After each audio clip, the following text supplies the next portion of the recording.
Hi Flosstube, this is Stephanie, the Ivy House Crafter, and this is Flosstube number 97, I think. Um, let's see, since my last Flosstube update, I ran that half marathon with my sister, and that was awesome. If you didn't watch the vlog that I put out about it, my sister and I finished a couple minutes slower than my first half marathon, um, which was kind of disappointing, but it was awesome having a running companion. The scenery was gorgeous. Um, my knees hurt like the entire time, and the last 3 miles were really, really hard because after going downhill for 10 miles, we had a whole lot of uphills for the last 3 miles that nobody thought to warn us about. But I finished in upright position. I was standing up straight. I was not leaning over and, not able to stand like I was with my previous half marathon. So all in all, it was a wonderful experience. Let's see. I had my birthday, and truth be told, it was a terrible day. It was awful. And it's because of my depression. Sometimes I just have a day or a week or just a period of time where my brain is telling me I am agonizingly miserable and there's no reason for it, but I can't pull myself out of it. It was a really bad depression day, and I spent quite a lot of time curled up in bed. I was crying a lot, and again, for no reason. I have a wonderful life. I have a wonderful family. I have so much to be grateful for, but my brain sometimes makes me miserable, and that is it is what it is. So my birthday was awful, but um, but then we had Thanksgiving, and that was nice. We just had a small dinner, just me and my husband and my kids, and it was very chill, very relaxed, and very yummy food.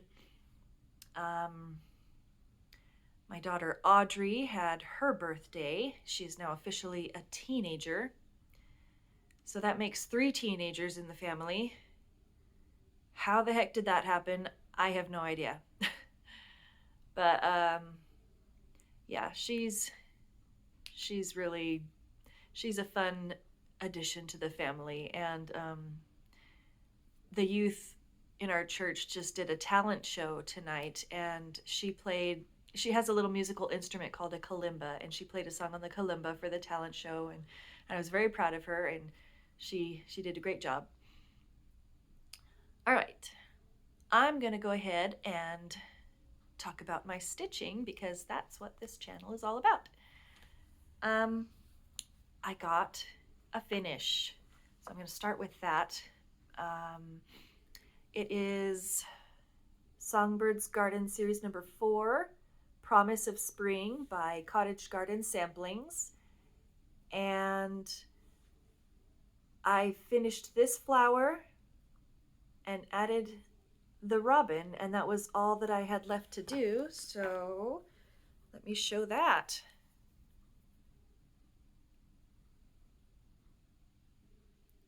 There is Promise of Spring. Come in closer on the bird. Look at that cute little bird. So, complete honesty here, this is, I think, my least favorite of the Songbird's Garden patterns. Part of it is that I chose just the wrong fabric. This is 36 count, but Chantilly cream. And it should not have been done on Chantilly cream. It should have been done on something more blue or gray or something like that. And then I could have put these as white instead of blue. Anyway, it would have worked out better if I had stuck closer to the called for fabric. And then the other reason, it's very angular and geometric. And the other patterns in this series are a little bit less geometric and a little, I mean, they're not completely natural looking. That's not the Cottage Garden Sampling's style, but this is more geometric than the others, especially the flowers. They just are very unrealistic looking, and I think that coupled with the fabric choice made this not a joy for me to work on. That being said, that bird almost makes up for it because, oh, it is adorable. I love the robin. Very cute. And I am glad to be done with this one. I can put it with my other, with the first 3 in the series in my under the bed box, and I've been able to move on to number 5, which is Bluebird of Happiness.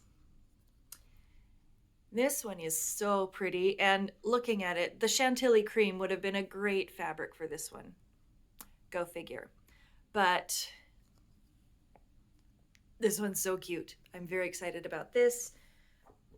I started it on,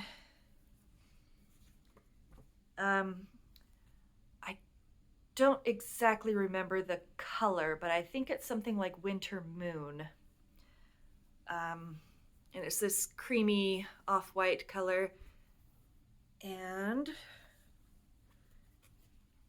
that is my start. So that's this part up in the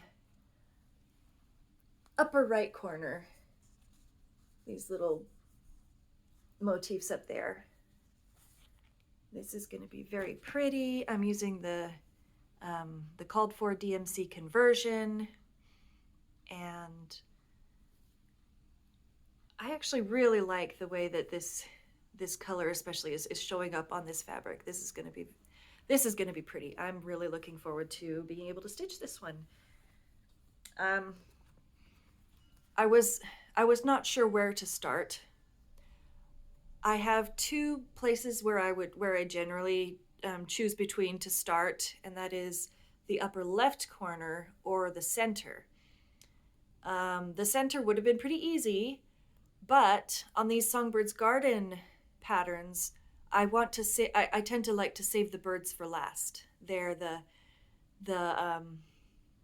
treat that I save for after I've done everything else. And so starting in the middle would have meant starting with this bird, and I didn't want to start on the bird. So I could have started up in this corner, but I would have had to do a little bit more counting to figure out exactly where to put the first stitches. And basically up here, this is the uppermost and rightermost corner. And so it just made sense to start over on the right side instead of the left side. Feels a little bit weird for me because it's not what I'm used to, but I'm fine with it. I stitch anything anyhow. Okay, the next piece I got out, I have been working on this one consistently, at least a little bit at a time, ever since I got it at the Stitch West retreat. This is the Seaworthy Sampler by Teresa Kogut. And I continued along in the water.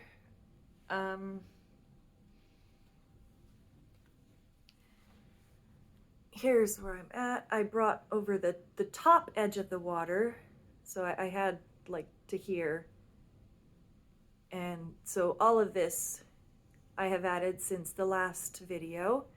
And you can see this is the outline of what's going to be the whale's tail. And then here's a couple other small fish. and right there is where a bird is going to be. So making lots of progress towards adding some fun animals in this pattern.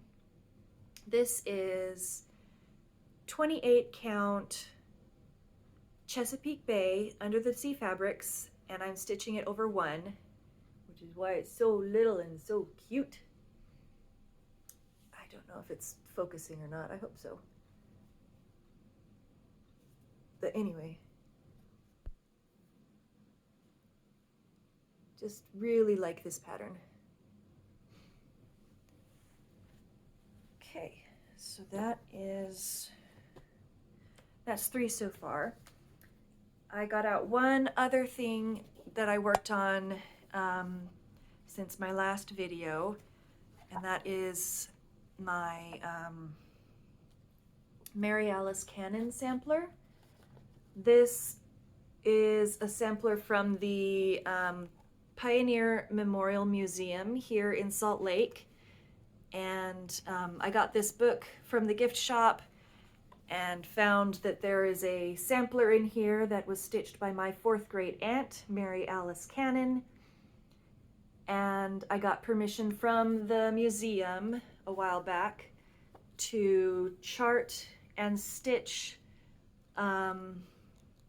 this sampler just for my own personal use, so it's not a pattern that I can make available to anyone else, but I was able to chart it, and I've been working on it. I haven't been working on it for a long time, but I got it out and I worked on it.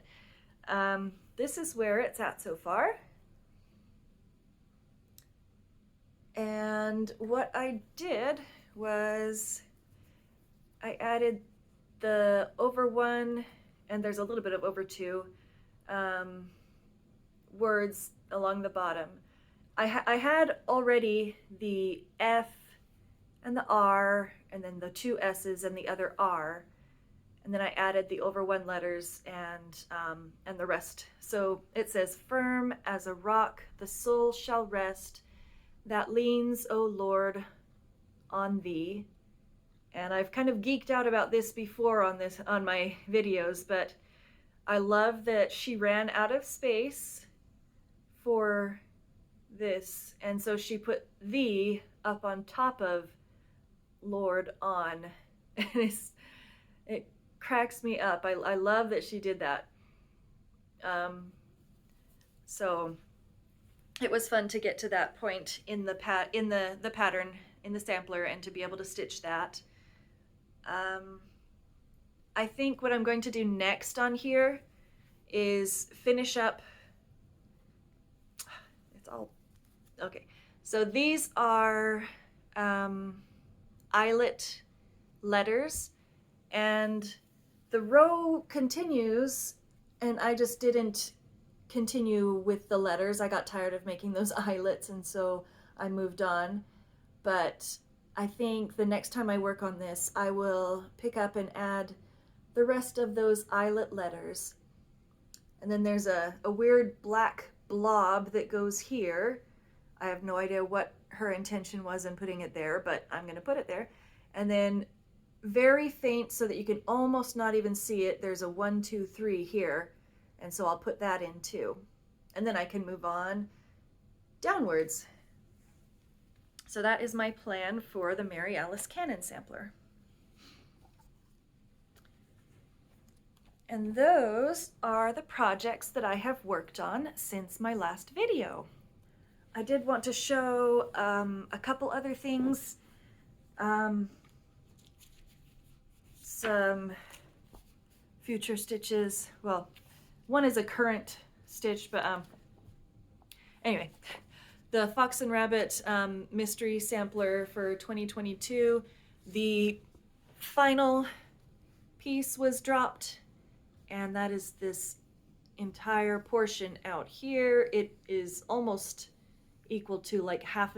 It's equal to almost half of the stitches in the entire pattern. But I have like a little bit of border and some of this part right in here, and I have a lot of catching up to do, but at least now when I get it out and work on it and show it on my videos, I can show the whole thing instead of just a portion.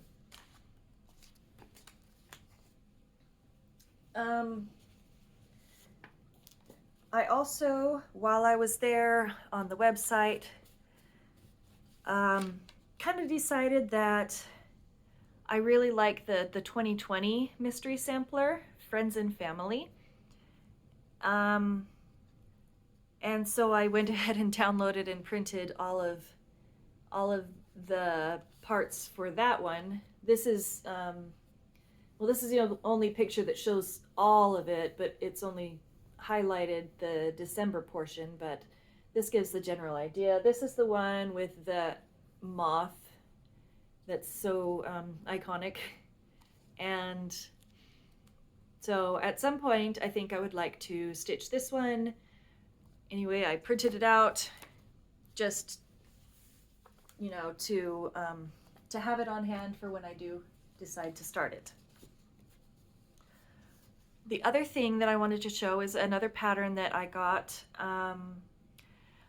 I have been off and on wanting to maybe do a temperature piece for quite a while. I just wasn't really, I wasn't sold on it, or, well, not motivated enough to decide on a pattern and take the steps to get one going, basically.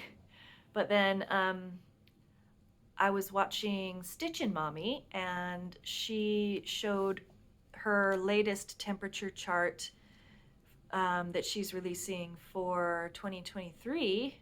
And of course, all of these temperature charts you can use any year, but she showed this, and I paused the video and I went and bought the pattern because I was like, that's the one I have to do.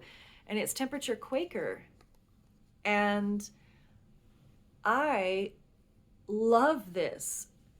I love the idea. I love, it's so pretty. And yeah, so this is going to be my temperature piece for next year. I just have to figure out a reliable source for seeing what the high temperature of each day was. I'm going to be using the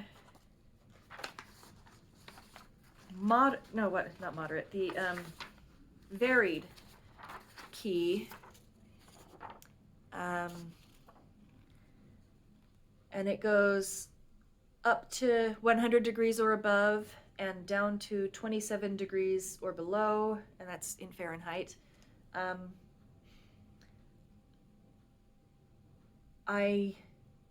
Depending on how the year goes, I may or may not add another color on the top or on the bottom. I don't anticipate really needing to, but I might. I don't know. Anyway, I'm really excited. I'm going to be stitching this, and it's so fun. I have really got like startitis right now. I want to start so many things. And I already have so many projects, and so I kind of end up not working on anything because I'm like, well, I want to start something new, but I should work on something I already have, but I'm not in the mood to work on something I already have, but I don't know if I have everything I need to start something new, and so I just end up playing on my phone instead. Otherwise, I would have a lot more progress for having 2 weeks worth of stitching. But we'll see what happens. I don't tend to make a lot of plans. I tend to stitch whatever I feel like, or not stitch, as the case may be. I am wanting to get out my Saxon band samplers and work on those for a bit. That one's a little bit more complicated for me because I have that on a frame and I use a lap stand, and everything else I just stitch in hand. But that one's like really big, and the fabric is thick and very substantial, and it's just easier on the stand and in a frame. But it's just more of a big production to get it out and to get it set up and working on it. But I want to make some progress on that one, so don't be surprised if that one shows up in a upcoming video.